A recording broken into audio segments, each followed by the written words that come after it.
मेरी पार्टी चली गई है, टेंशन नहीं लेनी, असल पार्टी तुसी हो मेरी।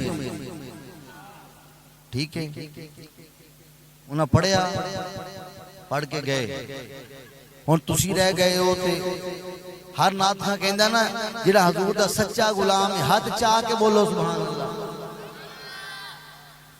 कहंदा कि नहीं? इत्थे गुलामी किधर गई है? गुलामी बाबे कैद आज़म की टोपी तक सी।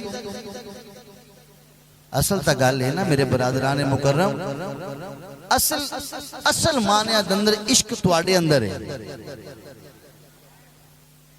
कि जेड़े सारा कुछ छड़ छड़ा के जेबों ला के भी तुसी बैठे हो,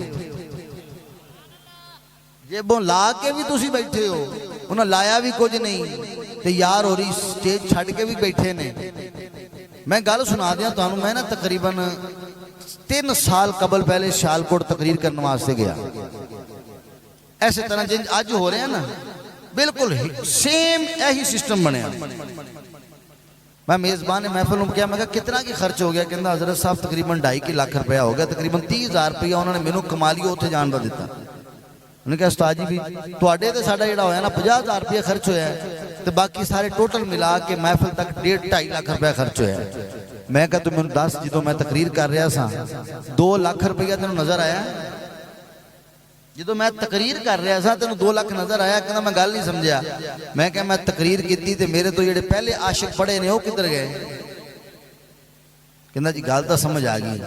मैं क्या गल याद रखी, आइंदा तो बाद घर दे 3-4 घर दे करीब दे लोग बुला लवी, लेकिन उन्होंने मिन्नत करी यार इश्क ये वे कि पढ़े ते बह के सुने भी।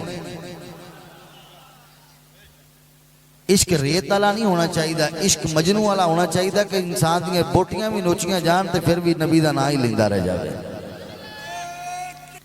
नात खानी दे इंतजार वास्ते पूरा घंटा बैठेगा बंदा, पढ़न तो बाद 5 मिनट भी बहना हाजमा दुरुस्त हुंदा नहीं।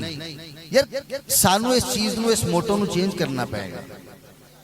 मेरी तकरीर का टाइम तकरीबन शुरू हो चुका है, मैं मेरे टाइम के मुताबिक 51 मिनट बाकी ने, जो मैं इंशाअल्लाह उल अज़ीज़ जल्दी जल्दी सरकार की तारीफ करके वक्त खत्म करांगा इंशाअल्लाह उल अज़ीज़। भोला साहब जिहड़ियां पहले मैं गल्लां कीतियां मैं तुहाडे वास्ते रिपीट कर रहा, ठीक है? यार जिंदा सोबत, बाकी पता नहीं जिंदगी अगले साल किन्ने रहना ते किन्ने जीना ते किन्ने मरना है, ठीक है? ए हुण इत्थे तुहानू आशिक़े मुस्तफा को स्टेज ते नजर आ रहा पढ़न वाला? एक मुदस्सर भाई सारा दिन ड्यूटी भी करते हैं ते राती नबी की नौकरी भी करते हैं।